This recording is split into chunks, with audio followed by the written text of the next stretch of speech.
Indian news analysis के एक नए एपिसोड में आपका स्वागत है। और आज के अपने इस वीडियो में हम बात करने वाले हैं बेसिकली भारतीय नौसेना के एयरक्राफ्ट प्रोक्योरमेंट प्रोग्राम के बारे में। आपको याद होगा इसी वर्ष जनवरी में डसाल्ट एविएशन ने अपने राफेल एम फाइटर एयरक्राफ्ट को भारत भेजा था ताकि भारतीय नौसेना इनका ट्रायल कर सके, इनको टेस्ट कर सके और इनके आधार पर जो अपना निर्णय है उसको लेने में सक्षम हो जाए। और भारतीय नौसेना ने ऐसा कुछ किया भी था। राफेल एम के अलग अलग वेपन कॉन्फ़िगरेशन और अलग अलग जो दूसरे पैरामीटर्स थे उनको ध्यान में रख कर के इसका टेस्ट किया गया। और बाद में जब इनका टेस्ट कंप्लीट हुआ तो उसके तुरंत बाद बोइंग ने अपने F-18 सुपर हॉर्नेट को भारत भेजा ताकि भारतीय नौसेना के सामने वो भी अपनी कैपेबिलिटीज़ को डेमोन्स्ट्रेट कर सके। और हाल ही में F-18 super hornet block 3 Bharat आए थे जहां पर इनका अलग अलग कॉन्फ़िगरेशन में टेस्ट किया गया। और आज टाइम्स नाउ की एक रिपोर्ट सामने आई है जहां पर बताया जा रहा है कि अब जो ट्रायल्स हैं वो कंप्लीट हो चुके हैं और भारतीय नौसेना इन ट्रायल्स के आधार पर ये डिसाइड करेगी कि कौन सा एयरक्राफ्ट भारतीय नौसेना के एयरक्राफ्ट कैरियर से उड़ान भरेंगे। बताया जा रहा है कि कंपटीशन काफ़ी टफ है क्योंकि जो रिजल्ट्स आए हैं वो काफ़ी ज़्यादा सिमिलर हैं और यहाँ पर भारतीय नौसेना के लिए आसान नहीं होगा किसी एक को सेलेक्ट करना और किसी को रिजेक्ट करना। फिलहाल आइए जान लेते हैं कि भारतीय नौसेना के अधिकारी इसको लेकर के क्या कहते हैं, कौन से एयरक्राफ्ट के जीतने के चांसेस सबसे ज़्यादा हैं और क्यों भारतीय नौसेना इन एयरक्राफ्ट की लोकल मैन्युफैक्चरिंग नहीं चाहती। तो आइए इस पे भी हम बात कर लेते हैं। अगर आप सोशल मीडिया पर एक्टिव हैं और बोइंग और डसाल्ट एविएशन को फॉलो करते हैं तो आपको पता ही होगा कि दोनों कंपनियों ने काफ़ी एग्रेसिव होकर के अपने जो ऑफर्स हैं वो इंडियन नेवी के सामने रखे हैं। एक तरफ जहां F-18 सुपर हॉर्नेट को लेकर के बोइंग ये दावा करती है कि F-18 सुपर हॉर्नेट पर जो अध्ययन शुरू किया गया है, खासकर ये जो कस्टमाइज F-18 सुपर हॉर्नेट है, ये तकरीबन 3 साल के अध्ययन का नतीजा है। बोइंग का दावा है कि उन्होंने भारत के एयरक्राफ्ट कैरियर को अच्छे से स्टडी किया है, इसका एक सिमुलेशन तैयार किया है और इसी सिमुलेशन के आधार पर F-18 सुपर हॉर्नेट में बदलाव किए गए हैं। बोइंग का ये भी कहना है कि F-18 सुपर हॉर्नेट में भारत को ज़्यादा बदलाव करने की आवश्यकता नहीं है क्योंकि ये एक डेडिकेटेड कैरियर बॉर्न फाइटर है और पहले से ही भारत की ज़रूरत के हिसाब से इनको कस्टमाइज़ करके भारत भेजा गया था। यानी बोइंग का ये कहना है कि वो F-18 सुपर हॉर्नेट जो भारत में आए थे वो पहले से ही भारत की ज़रूरत के हिसाब से कस्टमाइज़ किए जा चुके हैं। वहीं राफेल एम की बात करें तो सेम जो डसाल्ट एविएशन कहती है वो भी यही कहती है। डसाल्ट एविएशन का ये कहना है कि राफेल एम भी जो स्टोबार कॉन्फ़िगरेशन के एयरक्राफ्ट कैरियर हैं उनसे आसानी से ऑपरेट किए जा सकते हैं, लेकिन यहाँ पर जो डिफेंस एक्सपर्ट्स हैं उनका इसको लेकर के अलग अलग मत है। राफेल एम में अभी भी कुछ कमियां हैं जो कि स्टोबार कॉन्फ़िगरेशन से ऑपरेट करने के लिए इन्हें उतना ज़्यादा सक्षम नहीं बनाती।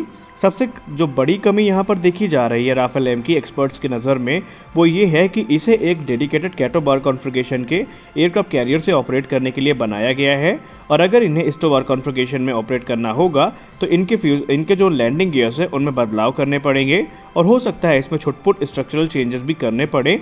ऐसा भारतीय नौसेना के जो अधिकारी हैं पूर्व और जो इस मामले के जानकार लोग हैं उनका कहना है। दूसरी बड़ी कमी जो राफेल एम में देखी गई वो थी इसमें ट्विन सीट कॉन्फ़िगरेशन का ना होना। जैसे ही कोई नया एयरक्राफ्ट किसी भी फोर्स को ज्वाइन करता है तो सबसे बड़ा जो वहाँ पे इस समय ज़रूरत होती है वो है पायलट्स के ट्रेनिंग की, लेकिन Rafale M single seat configuration में ही आते हैं। अब बहुत सारे लोग ये कहेंगे कि भारतीय वायुसेना के पास तो डुअल सीट वेरिएंट तो है ही, उसमें ट्रेनिंग क्यों नहीं दी जा सकती। तो ये तो बात की बात है, लेकिन अभी अगर हम बात करें इनिशियली तो राफेल एम में कोई भी डुअल सीट वेरिएंट नहीं आता। तीसरी जो सबसे बड़ी कमी देखी गई राफेल एम में F-18 की तुलना में वो है इसका विंग फोल्डिंग मैकेनिज्म का ना होना। विंग फोल्डिंग मैकेनिज्म का मतलब ये होता है कि जब भी एयरक्राफ्ट डेक पे उतरते हैं तो इनको हैंगर में जाने के लिए, अब देखिए हैंगर में काफ़ी सीमित जगह होती है, अगर इनका पूरा विंग जो स्पेस है वो काफ़ी बड़ा होता है और अगर ये अपने विंग को फोल्ड कर सकेंगे तो ये कम जगह में आसानी से इनको रखा जा सकेगा। लेकिन राफेल में विंग फोल्डिंग मैकेनिज्म नहीं है। आप इस फोटो में देख सकते हैं कि एक तरफ F-18 सुपर हॉर्नेट ने अपने विंग्स को फोल्ड किया हुआ है जबकि राफेल एम उसी समय उसके बगल में खड़ा है पर राफेल की विंग फोल्ड नहीं हुई है।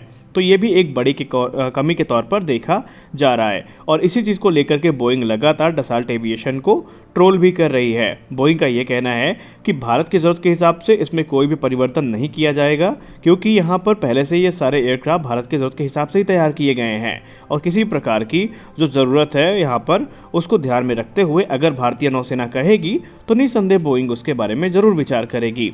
लेकिन ये एयरक्राफ्ट पहले से ट्विन सीट कॉन्फ़िगरेशन में आते हैं। इनमें विंग फोल्डिंग मैकेनिज्म भी है और सबसे खास बात यह है कि ये एक काफ़ी लंबे समय से यूएस नेवी की सर्विस में है और ये दोनों प्लेटफॉर्म वैसे तो कॉम्बैट कैपेबल हैं, लेकिन जितना कॉम्बैट F-18 सुपर हॉर्नेट ने एक्सपीरियंस किया है, राफेल M के पास उतना एक्सपीरियंस भी नहीं है, ऐसा बोइंग का दावा है। वहीं बोइंग का ये भी दावा है कि भारत के जो प्रोजेक्ट है इंडिजिनस, उसमें भी मदद करने के लिए तैयार है। और बोइंग ये कहती है कि अगर भारत ने F-18 सुपर हॉर्नेट को चुना तो जो P-8I पोसाइडन की फ्लीट है और जो दूसरे अमेरिकी हथियार है जैसे कि MS-60 रोमियो है, उन सब के लिए एक फोर्स मल्टीप्लायर का ये काम करेगा। खैर, ये तो बात हो गई इनके ऑफर्स के बारे में, इनकी कमियों के बारे में। अब भारतीय नौसेना का ये कहना है कि हम इन्हें सीधा ओरिजिनल इक्विपमेंट मैन्युफैक्चरर्स से खरीदेंगे। इनकी लोकल मैन्युफैक्चरिंग के बारे में अभी हम विचार नहीं कर रहे हैं। उसके पीछे का कारण ये बताया गया भारतीय नौसेना के द्वारा कि ये जो 26 की संख्या में एयरक्राफ्ट खरीदे जा रहे हैं, ये हमारे लिए एक टेम्परेरी अरेंजमेंट है, क्योंकि हमारा जो प्राइमरी फोकस है वो है twin engine deck based fighter, जिसका निर्माण इस समय defence research and development organisation के द्वारा किया जा रहा है। एक बार जहां twin engine deck based fighter बन के तैयार हो जाएगा तो हमें विदेशी फाइटर एयरक्राफ्ट की ज़रूरत ही नहीं पड़ेगी। हालांकि भारतीय नौसेना की अगर हम बात करें तो भारतीय नौसेना में INS विक्रमादित्य इकलौता एयरक्राफ्ट कैरियर है जो इस समय ऑपरेशनल है और यहाँ से भारतीय नौसेना MiG-29K को ऑपरेट करती है। और MiG-29K के बारे में तो आपको पता ही है कि इनकी रिलायबिलिटी इशू हमेशा रहते हैं, इनमें टेक्निकल प्रॉब्लम्स भी हैं जिनसे भारतीय नौसेना भी काफ़ी परेशान है। और INS विक्रांत के आने के बाद तो ये भारतीय नौसेना चाहती है कि INS विक्रांत के डेक से जो उड़ान भरे फाइटर एयरक्राफ्ट वो काफ़ी एडवांस होने चाहिए और लॉन्ग टर्म तक उसमें किसी दिक्कत का सामना उनको ना करना पड़े। तो यही कारण है कि भारतीय नौसेना एक शॉर्ट परचेज कर रही है 26 फाइटर एयरक्राफ्ट की, कि जब तक twin engine deck based fighter बन के तैयार नहीं हो जाते हैं तब तक भारतीय नौसेना इन्हीं से काम चलाएंगी। तो यहाँ पर अगर हम बात करें प्रबल संभावनाओं की, तो अभी तक जितने आर्टिकल्स हमने पढ़े, जितने हमने एक्सपर्ट्स से बात करी, उस हिसाब से एक संभावनाएं दिखी और वो थी F-18 सुपर हॉर्नेट की, क्योंकि F-18 सुपर हॉर्नेट सर्वगुण संपन्न फाइटर एयरक्राफ्ट है और इसमें ज़्यादा मॉडिफिकेशंस की ज़रूरत भी नहीं पड़ेगी। इनफैक्ट भारत के तमाम डिफेंस एक्सपर्ट्स का भी यही मानना है कि राफेल M की तुलना में F-18 सुपर हॉर्नेट भारतीय नौसेना के लिए एक बेस्ट ऑप्शन हो सकता है। हालांकि ये निर्णय तो भारतीय नौसेना ही करेंगी कि उनको कौन सा एयरक्राफ्ट अपने एयरक्राफ्ट कैरियर में उतारने के लिए चाहिए। बात करें INS विक्रांत की, तो उनको INS विक्रांत को 15 अगस्त को कमीशन कर दिया जाएगा और कमीशन होने के पहले या बाद में अभी डेट तो डिसाइड नहीं है, लेकिन MiG-29 जो के फाइटर एयरक्राफ्ट है, इनके टच एंड गो जो ऑपरेशंस हैं वो शुरू कर दिए जाएंगे, यानी जो लैंडिंग और टेक ऑफ के ऑपरेशंस हैं उनकी शुरुआत कर दी जाएगी और संभावित है कि बहुत जल्द आपको INS विक्रांत के डेक में MiG-29 उतरता भी दिखाई पड़े। तो यहाँ पर कुछ बड़े निर्णय लिए जा सकते हैं इस वर्ष के अंत तक। रही बात खरीद की, तो खरीद को लेकर के अपडेट जो सामने आई है, भारतीय नौसेना जो ये प्रोक्योरमेंट का प्रपोजल है वो 2022 के अंत तक आगे कर सकती है और ये प्रोक्योरमेंट आपको 2023 की शुरुआत पे देखने को मिल सकता है। तो फिलहाल की वीडियो में बस इतना ही, मिलते हैं अपने अगले वीडियो में, तब तक के लिए जय हिंद।